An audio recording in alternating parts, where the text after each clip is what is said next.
আসসালামু আলাইকুম। আমরা এইমাত্র এইচএসসি লেভেলে পা রাখলাম, অর্থাৎ এসএসসি ২৬ থেকে আমরা এখন এইচএসসি ২৮। আমাদের নতুন লাইফ শুরু। তো এই নতুন লাইফ যখনই শুরু হয় তখন পুরাতন লাইফের রেশ একটু থেকেই যায়।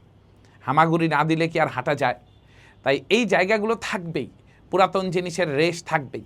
তো এটার সবচেয়ে বড় অংশ হচ্ছে কোথায় কোথায় বেসিকের ঘাটতি আছে এটা নিয়ে একটু কাজ করা। এটা নিয়ে একটা বড়সড় কাজ করা উচিত। এই কাজটা না করলে পড়াশোনা কখনোই তার পূর্ণাঙ্গতা পাবে না। তো বেসিক তো আসলে এরকম না যে কাদামাটির মতো আপনি গায়ে মাখায় নেবেন। এটা দিনে দিনে মানুষের মধ্যে তৈরি হয়। প্রচুর চর্চা, প্রচুর ইচ্ছা, এগুলো নিয়ে আস্তে আস্তে আস্তে গ্র্যাজুয়ালি এই টার্মটা তৈরি হয়। এটা একদিনে তৈরি হয় না, এটা দীর্ঘদিনের পড়াশোনার ফসল আর কি। তো আপনার এই ছোটোবেলার কিছু বেসিকে ঘাটতি আপনার বড়োবেলায় এসে মারাত্মক রকমভাবে ভোগায়। যেমন আমি যদি আপনাকে একটু ম্যাথমেটিক্যাল একটা টার্মের কথা বলি, সেই ছোট্টবেলা থেকে যখন আমরা ক্লাস 6-এ কেবল বীজগাণিতিক অপারেশন শিখি, সেই সময় থেকে ঘটে আসা কিছু ছোট্ট ছোট্ট কাজ আমাদেরকে এই বড় বয়সে এসে হয়তো খুব ঝামেলায় ফেলে দেবে। যেমন আপনি যখন অনেক ছোট ছিলেন, ক্লাস 6-এ ছিলেন, তখন যখন প্রথম বীজগাণিতিক অপারেশন এরকম পেতেন, ধরে নেন আপনাকে বলা হলো x divided by 2 is equal to 3, এক্সের ভ্যালু কত? আপনি তখন ধুম করে যে কাজটা করতেন, আপনি বলতেন এপারের 2 ওপারে যে গুণ হয়ে যাবে। এই যে একটা প্রবলেমগুলো শুরু করে দিতেন। আপনাকে যখনই বলা হতো x plus 2 is equal to 3, আপনি তখন বলতেন এপারের প্লাস ওপারে যে মাইনাস হয়ে যাবে। আচ্ছা, এটা তো সম্রাট আকবরের রাজ্য না যে তিনি যা বলবেন তাই চলবে। এটা তো ম্যাথমেটিক্স তো লজিক ছাড়া কথা বলে না।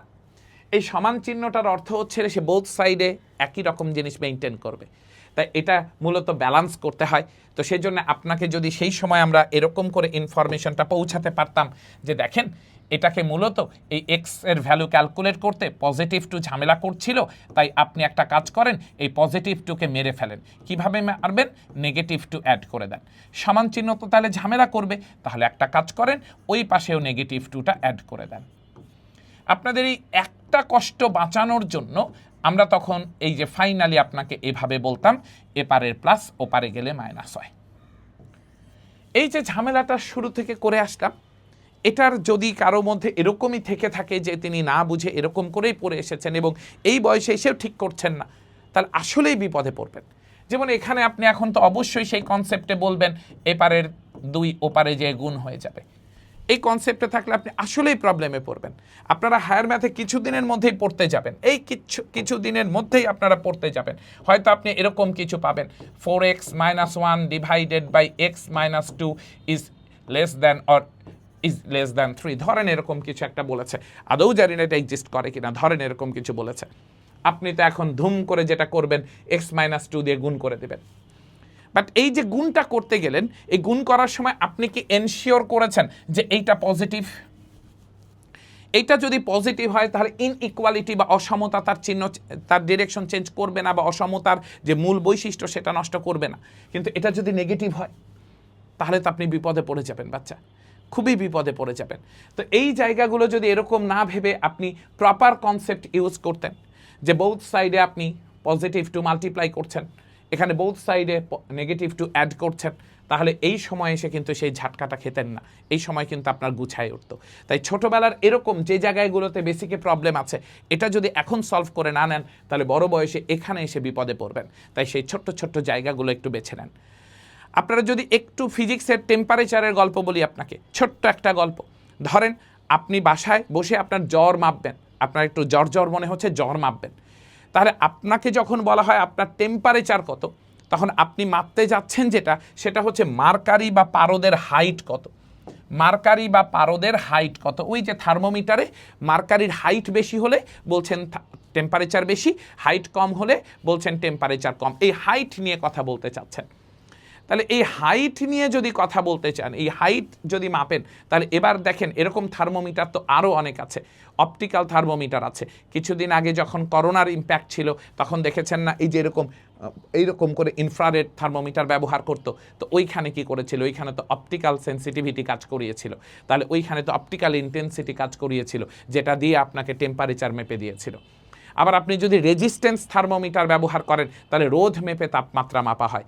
তাহলে এখন বলেন তো, আমি যদি আপনার হাইট মাপতে চাই তাহলে এই ফিতা দিয়ে আপনার এই হাইট মাপা ছাড়া অন্য কোনো অ্যাকশানে যাব? আমি যদি কোনো কিছুর ম্যাস বা ভর মাপতে যাই তাহলে এই ব্যালেন্স বা কোনো দাঁড়িপাল্লা ছাড়া অন্য কোনো কিছু কি ব্যবহার করব? কিন্তু টেম্পারেচার মাপার জন্য আমরা একবার মাপি হাইট, একবার মাপি আলোর তীব্রতা, একবার মাপি রোধ, কখনো মাপি চাপ, কখনো মাপি আয়তন, কত কিছুই না মাপি। তাহলে আসলে আমরা মাপি কি? তাই ওই সময় মনে হয় আমাদের এইটা জানা দরকার ছিল যে পদার্থের কণাগুলো টুকটুক টুকটুক টুকটুক করে কাঁপে। তার মানে আপনার হার্ট যেভাবে কাঁপে আপনার পদার্থের কণাগুলো টুকটুক টুকটুক করে কাঁপে। আপনার হার্ট যদি থেমে যায় তাহলে আপনার যা অবস্থা, ওই পদার্থের কণাগুলো যদি টুকটুক করে কাঁপানো থামাই দেয় তাহলে পদার্থের কণাগুলোর ওই একই অবস্থা হবে, পদার্থ আর পদার্থের মতো থাকতে পারবে না। তাহলে এই যে ব্যাপারটা, এই যে কাঁপাকাঁপি, এই কাঁপাকাঁপির পরিমাপ করার জন্য তার গতিশক্তি পরিমাপ করা দরকার। আর এই গতিশক্তি পরিমাপ করতে যা যা দরকার হয় তার মধ্যে একটা হচ্ছে টেম্পারেচার বা তাপমাত্রা। এই কথাটা যদি জানতাম তাহলে এখানে বুঝে যেতাম একটা পদার্থের কণার গতিশক্তি বেশি, তার মানে তার কাঁপাকাঁপি বেশি, তাই মার্কারির হাইট বেশি। কণাগুলো বিক্ষিপ্তভাবে নড়াচড়া করছে, তাই একটা পদার্থের রোধ বেশি। তো এই কথা জানলে কিন্তু আপনার এখন আর টেম্পারেচার নিয়ে পড়াশোনা করতে কষ্ট হতো না। যদি জেনে থাকেন তাহলে তো আলহামদুলিল্লাহ, আর যদি না জেনে থাকেন তাহলে এই ধরনের ছোটোখাটো গ্যাপ কোথায় আছে, কত সহজে কেউ আপনাকে এটা আইডেন্টিফাই করে দেবে যে এই গ্যাপগুলো ফিল আপ করা দরকার। আপনি সেই মানুষটাকে খুঁজে বের করেন অথবা নিজে কষ্ট করে সেই জিনিসগুলোকে ফাইন্ড আউট করেন। যত সহজে আপনি এগুলোকে আপনার মতো করে সাজিয়ে ফেলতে পারবেন আপনার লাইফ ততটাই স্মুথ হবে। আপনার এইচএসসি লাইফটা অনেক সুন্দর হোক, কখনোই কোনো মুহূর্তেই যেন এই এইচএসসি লাইফ আপনাকে প্যারা না দেয়, এই শুভকামনায় আপনাদের জন্য আমরা সব সময় করি। আল্লাহ হাফেজ।